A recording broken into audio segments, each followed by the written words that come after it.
Well, today we're going to be looking a bit about royalty. That's going to come up. And also, we're going to be looking at the theme of humility. So, how many people here are humble? Oh, yeah. Great. So, I'm going through the book of Isaiah. So, Isaiah, he was speaking to the southern kingdoms of Judah, kingdom of Judah, and Jerusalem, the main city. And the last time I read in chapter 2, so I wonder if you'd read with me. We'll just read it again. He was addressing present issues with the nation, but he was also talking about future glory. And listen to what we read in Isaiah chapter 2. This is what Isaiah, son of Amos, saw concerning Judah and Jerusalem. In the last days, the mountain of the Lord's temple will be established as chief among the mountains. It will be raised above the hills, and all nations will stream to it. Many peoples will come and say, "Come, let us go up to the mountain of the Lord, to the house of the God of Jacob. He will teach us his ways so that we may walk in his paths.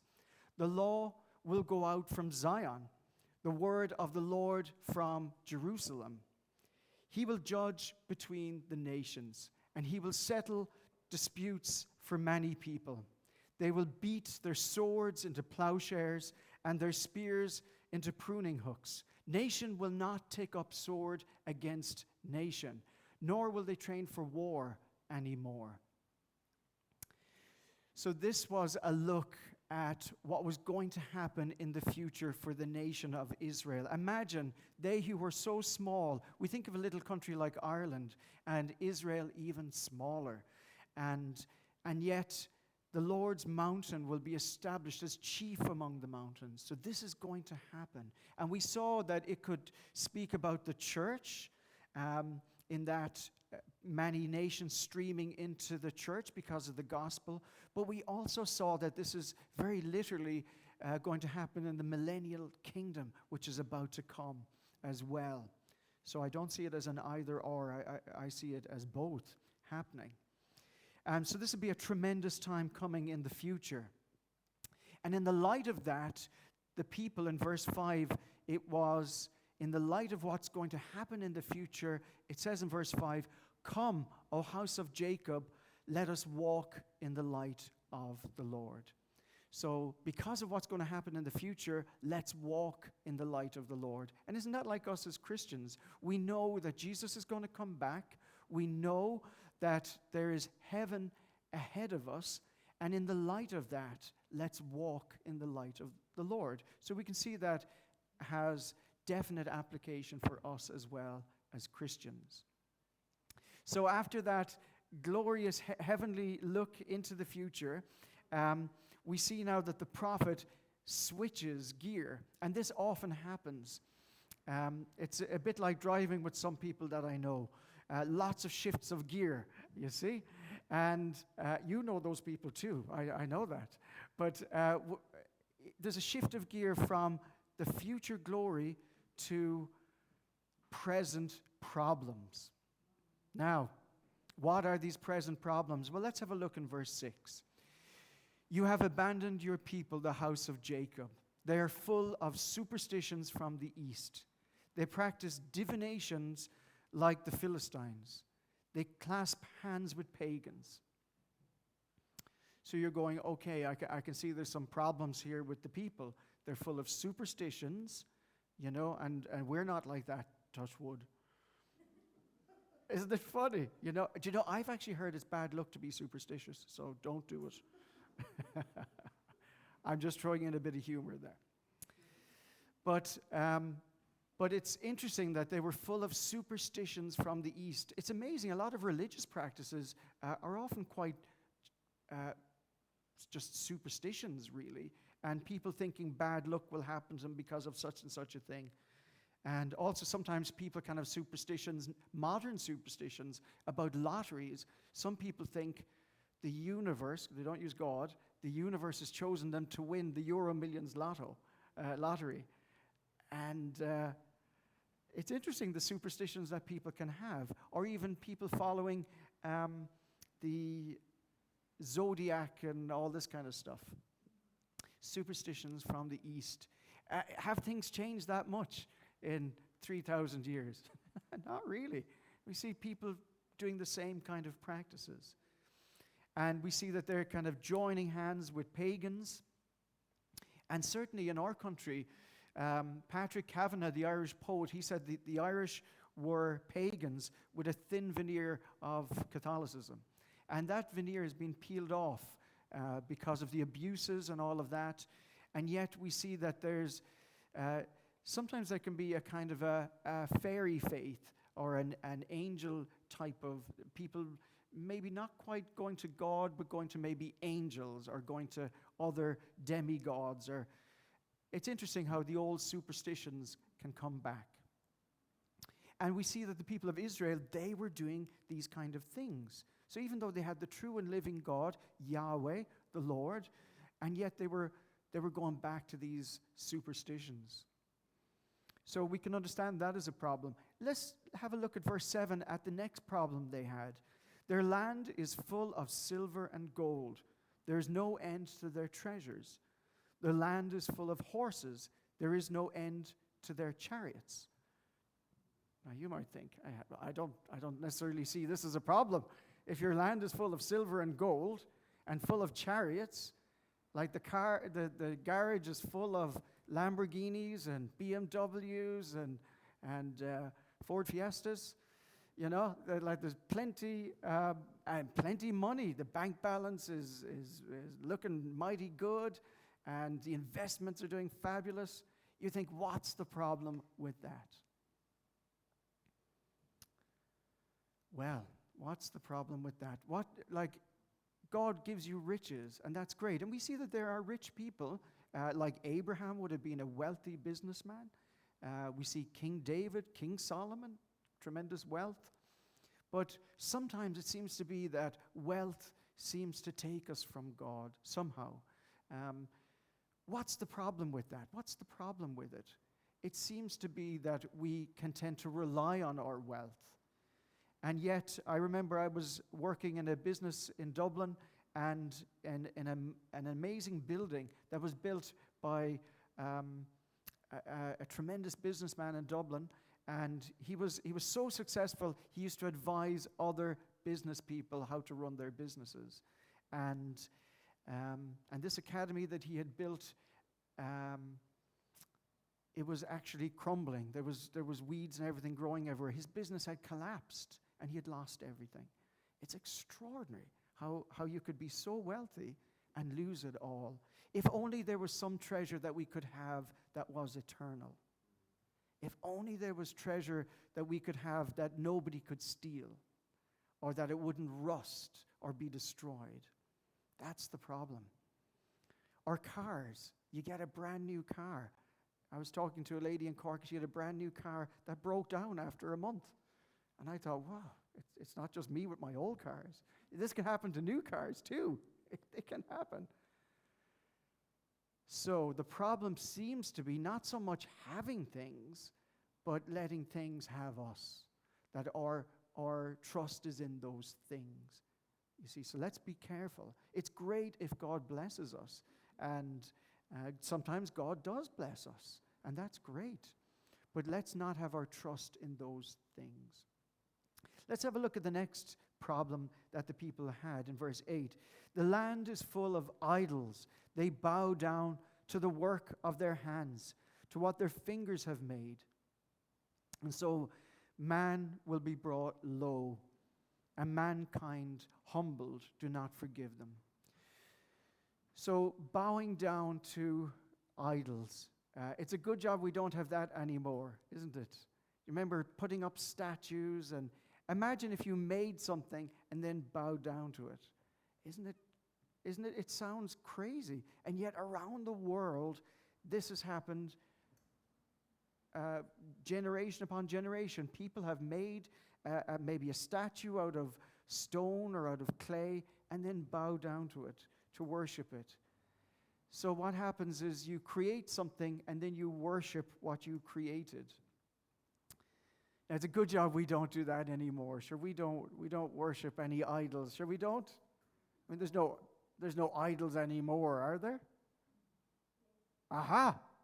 What are they? Ah? That's right. I'm looking for feedback. Yeah. Pop stars, pop idols, celebrity. Royalty? Oh, yeah, celebrities. We could be worshiping. Surf. You could worship the surf. What's that? Careers, yeah, or work. That's right. Social media. I know. Would you ever think that we could become a slave to this thing? Could we bow down to this thing? It's extraordinary, isn't it? I mean, you'd never stick this in front of your face for hours and hours, would you? Isn't it interesting? It is interesting, isn't it? So, idolatry. The problem with idolatry is it puts something else in front of God. It puts something tangible, something. It's like we as humans miss the fact that in the garden, Adam and Eve walked and talked with God. Physically, their senses could pick up on God. Whereas now we have it that there's a separation between us and God.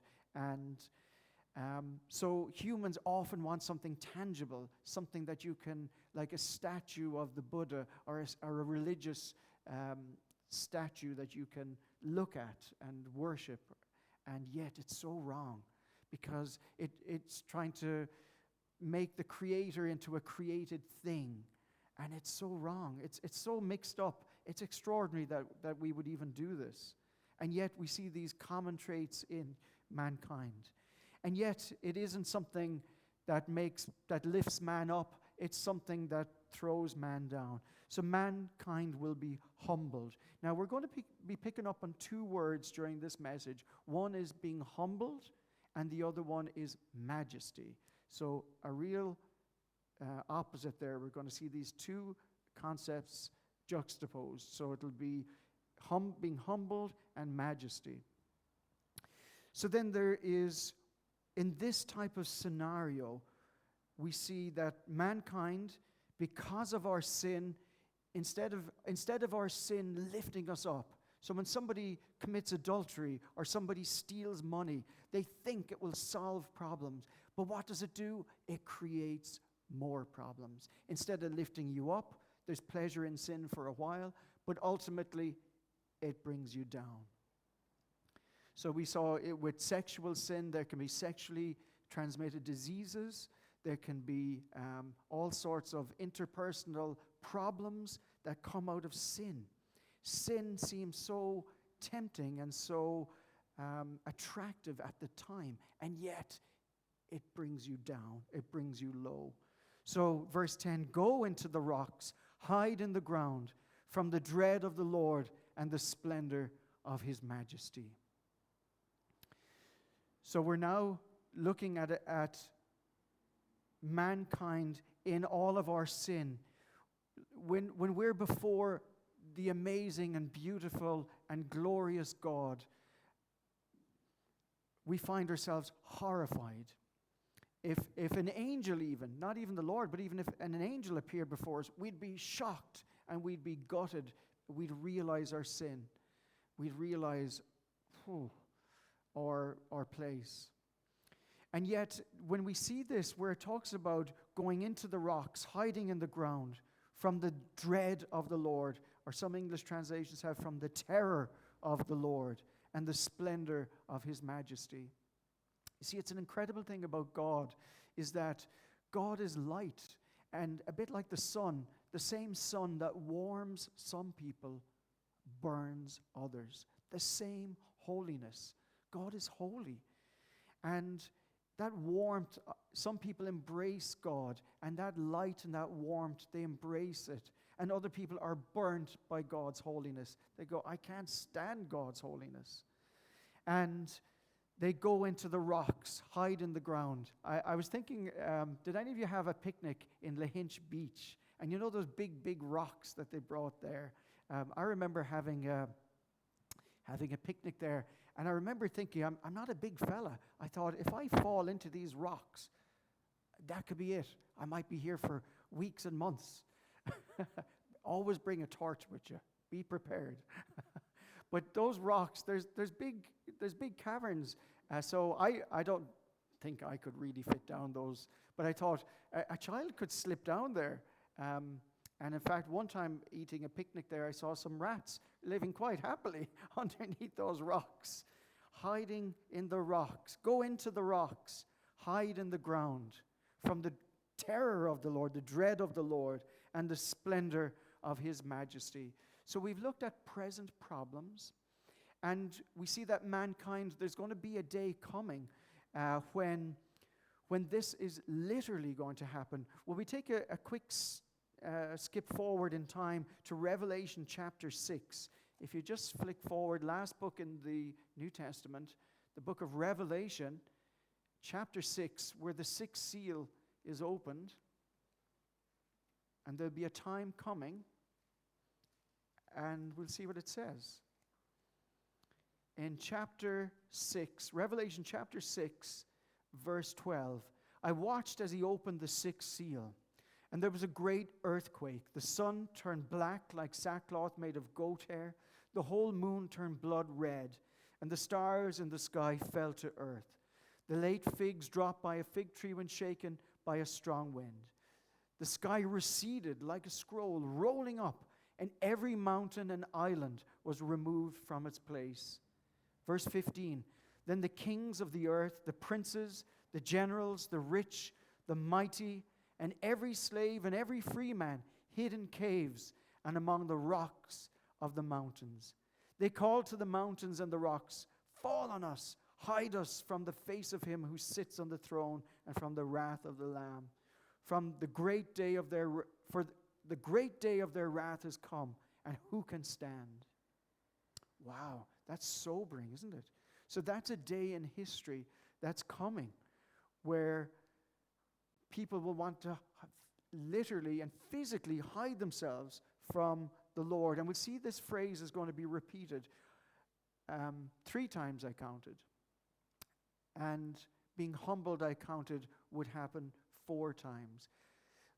So let's see here in verse 11. It says, the eyes of the arrogant man will be humbled, and the pride of men will be brought low.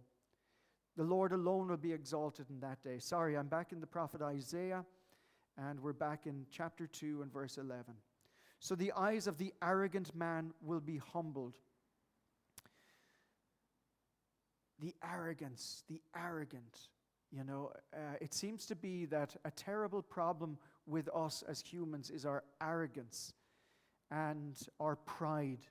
In fact, it's so bad with us that sometimes we parade our pride. We parade being arrogant. And there's something horrible about it. There really is.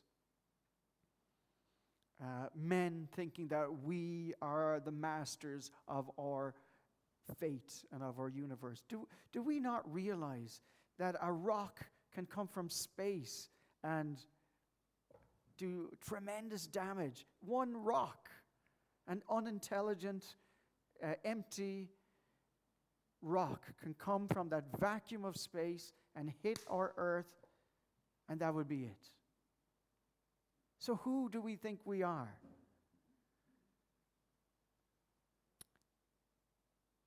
It's interesting to see that the eyes of the arrogant man will be humbled, and the pride of men will be brought low.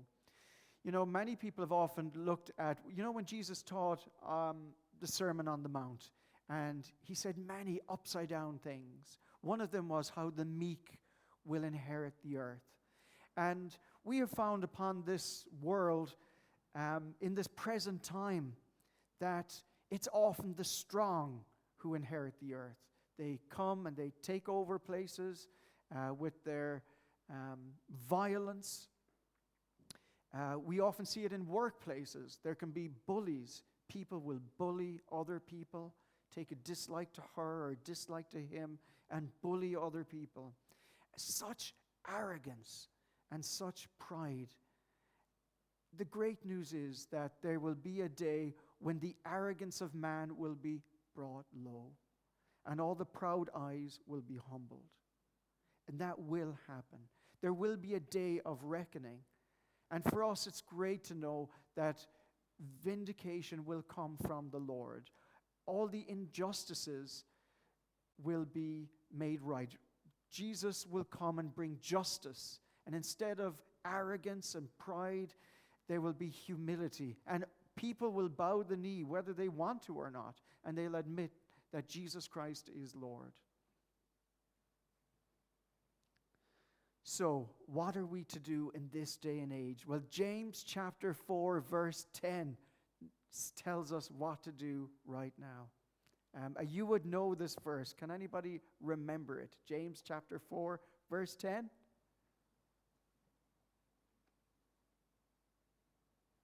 James.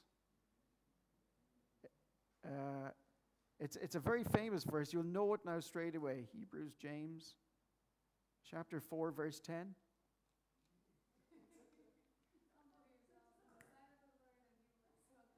That's exactly it. Thank you, Patrick and Roland. Exactly that. Oh. So, what was it again, Alina? Humble yourself. There you go. You see, the way down is the way up. I've often said it, but for us as Christians, it's not so much being a pastor or an evangelist or a bishop or a celebrity. It's being a servant. That's the highest calling as a Christian. The highest calling is to be a servant. If you are a servant, that's the biggest office that you can be in as a Christian. I'm going to get back to that. I'm going to read here about this day that the Lord has. Verse 12, Isaiah chapter 2, verse 12. It says, Yahweh Almighty has a day in store for all the proud and lofty, for all that is exalted, and they will be humbled. For all the cedars of Lebanon, tall and lofty, all the oaks of Bashan, all the towering mountains, all the high hills, for every lofty tower and every fortified wall, every trading ship, every stately vessel, the arrogance of man will be brought low, and the pride of men humbled. The Lord alone will be exalted on that day, and the idols will totally disappear. The arrogance of man will be brought low. The pride of men will be humbled. You see, it's great that we can do things. It's great that God gives us gifts. God has given me gifts. I've been able to do things. I've been able to make things. People have admired things. But the thing is that sometimes we do worship the creature rather than the creator. You know? It's amazing. Now, we might say we treat all people equally, but if George Clooney came and sat here this morning, would we treat him any different to the rest of us? You know? Or Bill Gates or somebody, would we treat them the same as the rest of us? You see? See, the pride of men will be brought low. It's interesting what's high in the eyes of men, in the eyes of humans. What humans think is great. Is that great in God's eyes? Like here it talks about every lofty tower. You know, I love getting the Guinness Book of Records, and you see all these amazing records. I must say I find it fascinating. And I love, you know, there's a fellow I admire, Usain Bolt. I love what he achieved and what he was able to do. And there's things you admire, but then there's other things that you'd wonder, when men do them, is it just to show off? Like, you know, when they build a huge skyscraper, and then 2 years later, there's a bigger skyscraper. But then 6 months later, there's another skyscraper that's even bigger. But then a month later, there's another. Where do you stop? I hope the lifts continue working on those things, because, you know, is it Dubai is the place with the biggest skyscraper is it Dubai, right? Imagine that. Here's a little side note. There was a famous hurler in Ireland called Christy Ring. Of course, he was a Cork hurler. I just threw that in. But he was a great hurler, great sportsman. And anyway, he went to visit a place in the Middle East, and they said, Mr. Ring, in honor of you coming to visit here, by the way, this is a joke. This isn't actually historical fact. But they said, Mr. Ring, we'd like to name our new city in the desert after you. Is that okay with you? And he said, Dubai. That's very bad. Dubai. Anyway. But if you were in Dubai and you were there looking at this mighty thing, this mighty building, you'd go, wow, look at that. But is that impressive in God's eyes? I don't know. Stately, let's see now, verse 16, every trading ship, every stately vessel. Think of have you ever seen a huge ship? And have you ever been next to it and you go, wow, that is impressive? Have you ever been in, myself and Wendy, we got to visit the Vatican. And you just, the amount of gold and pictures and sculptures, and it's just so impressive. And were you ever next to a big ship, like, say, the Titanic? No, well, I suppose we weren't. But you can imagine it would be huge and impressive. But are these things impressive in God's eyes? Do you know what's impressive in God's eyes? Let me take you. Will you join me in Luke chapter 7? I'm just going to take one example. There's many we could take. If you join me in Luke chapter 7, verse 44, Jesus went to Simon's house for a party. It says here in Luke chapter 7, verse 44, then Jesus turned toward the woman, and he said to Simon, Simon, do you see this woman? I came into your house. You did not give me any water for my feet, but she wet my feet with her tears and wiped them with her hair. You did not give me a kiss, but this woman, from the time I entered, has not stopped kissing my feet. You did not put oil on my head, but she has poured perfume on my feet. Therefore, I tell you, her many sins have been forgiven, for she loved much. But he who has been forgiven little loves little. You know, this woman is a tremendous example for us as Christians. She humbled herself. She humbled herself. Whereas Simon, who was giving the feast, he didn't understand about humbling himself, you know? It's the way down is the way up. This is what's valuable. This woman, she is valuable in God's sight. You know, sometimes even in the Christian world, we can say, oh, the great men of God, Spurgeon and all this, and thank God for good examples. I'm very thankful for good examples, because there's so many bad examples. It's great to have good examples. But you know, in heaven's terms, from a kingdom of God point of view, there'll be people in heaven who will be given tremendous airplay as such, and like there's people in God's eyes who are seen as high, but the world doesn't see them that way. We mightn't even see them ourselves that way, and yet in God's eyes, He sees, just like this woman, these humble people are more valuable than the wealthiest celebrity.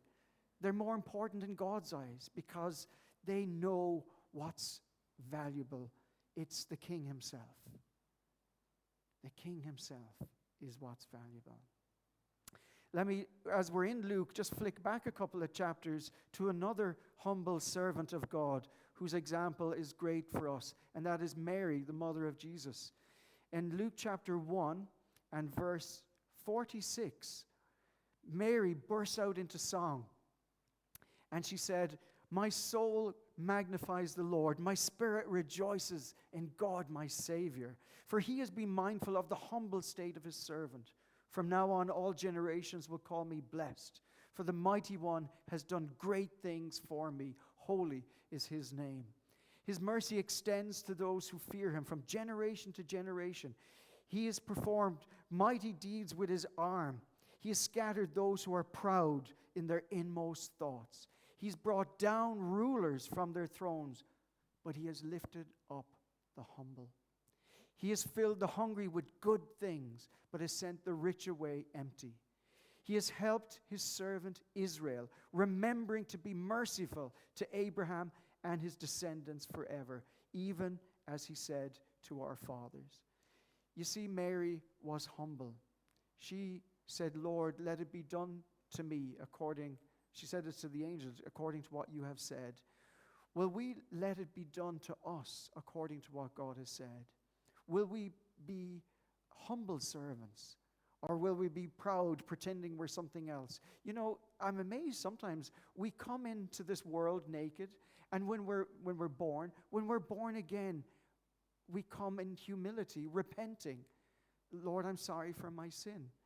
And you know, may we, as we grow in Christians, let's keep humble. Let's never be too proud to say, I'm sorry.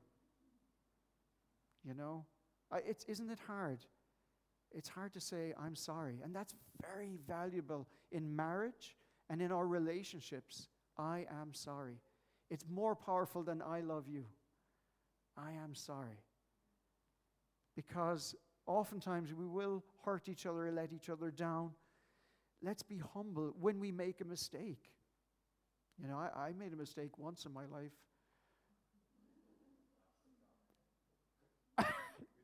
Oh, sorry, that was just today. That's just this morning. That's right. I'm afraid I have feet of clay and I fall at least 7 times, 70 every day. But the Lord is gracious to me. And have you noticed how gracious I am to you? Well, that's because I need lots of grace myself. The amount of mistakes. I said to my wife, that's it, I'm not making any more mistakes. And anyway, that didn't last very long.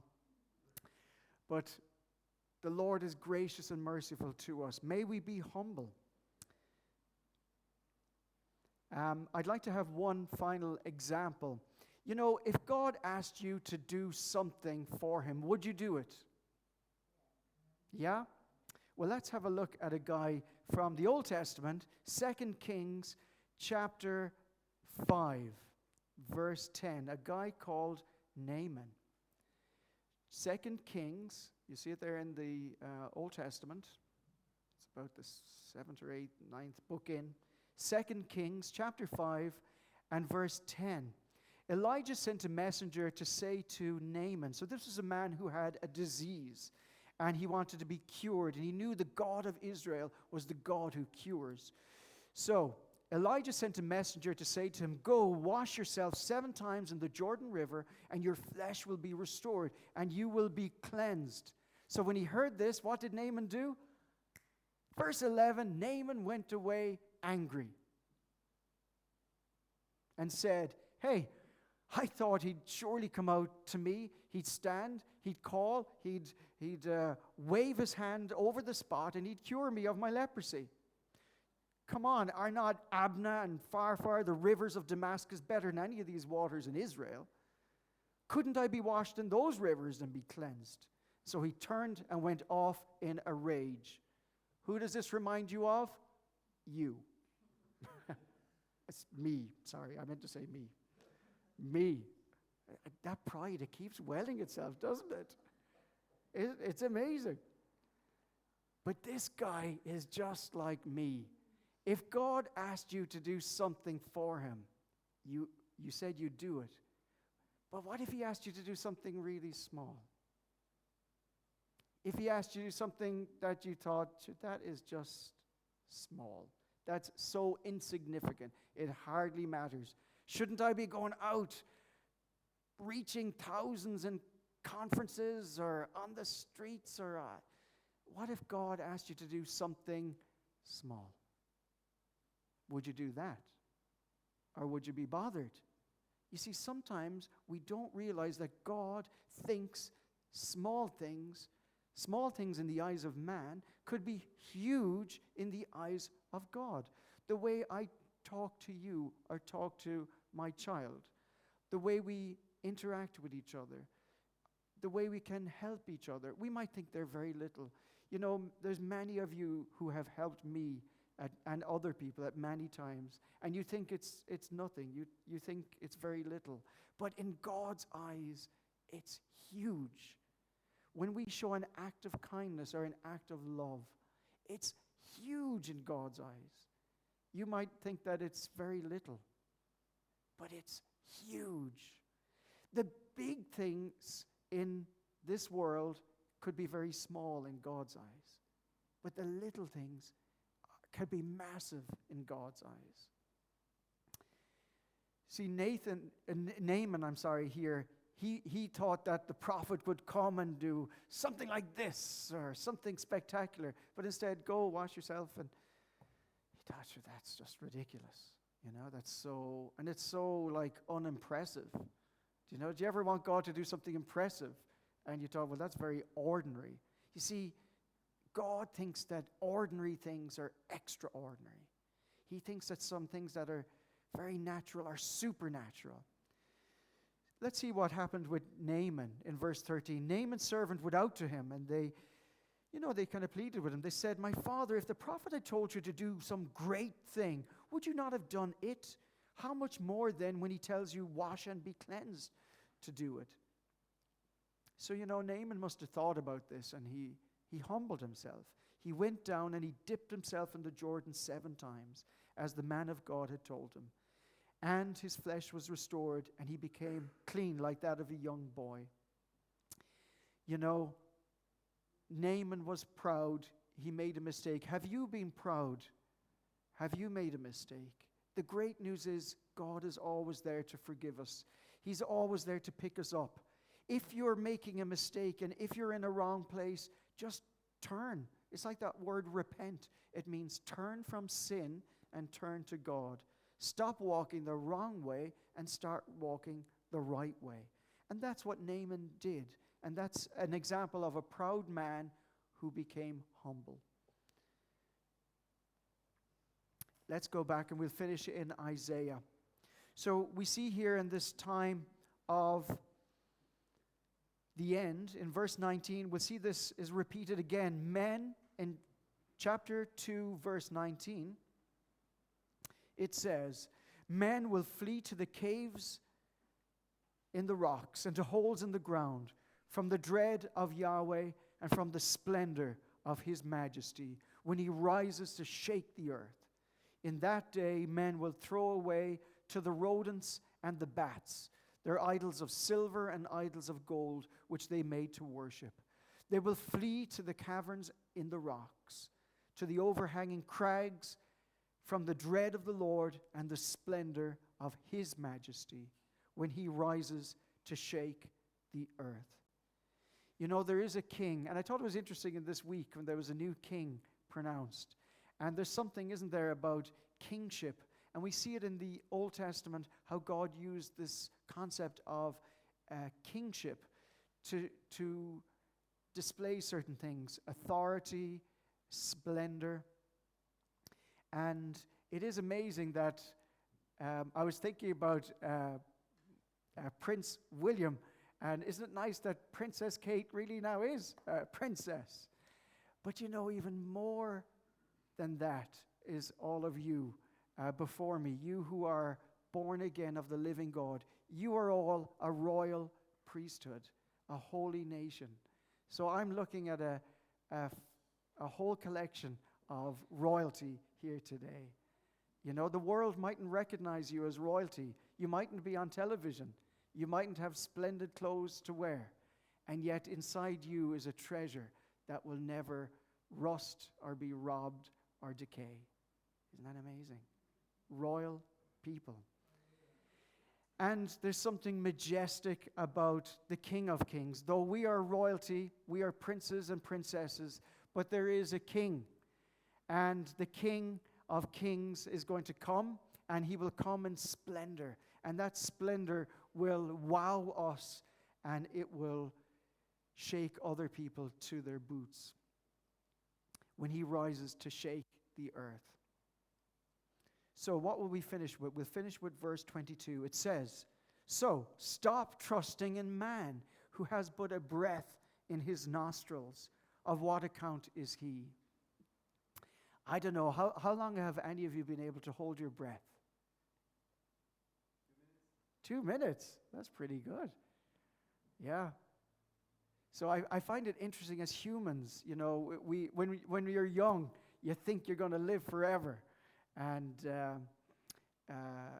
it's one of these philosophers has a quote, and I can't remember, was it Aristotle or Plato or something? But anyway, the quote is, when you're young, when you become maybe 10 or 20, you realize how long, or when you're young, you realize how long a week is. Because you're thinking, your parent says, oh, we're going to go to the beach at the weekend. You go, the weekend? That's like forever. Is that ever going to come? And then when you're in your teens or your 20s, you realize how long a decade is. You go, oh, remember 10 years ago. And then the philosopher said, it's only towards the end of your life you realize how short a life is. I thought that's an interesting quote. And we are just a breath. How long can we survive without food? I think it's something like 60 days or something like that. I'm not sure. How long can we last without water? What Roland's saying, 5 days, 3, what's that? 7 days without water. Okay. I wouldn't try that at home, by the way. I wouldn't trust that.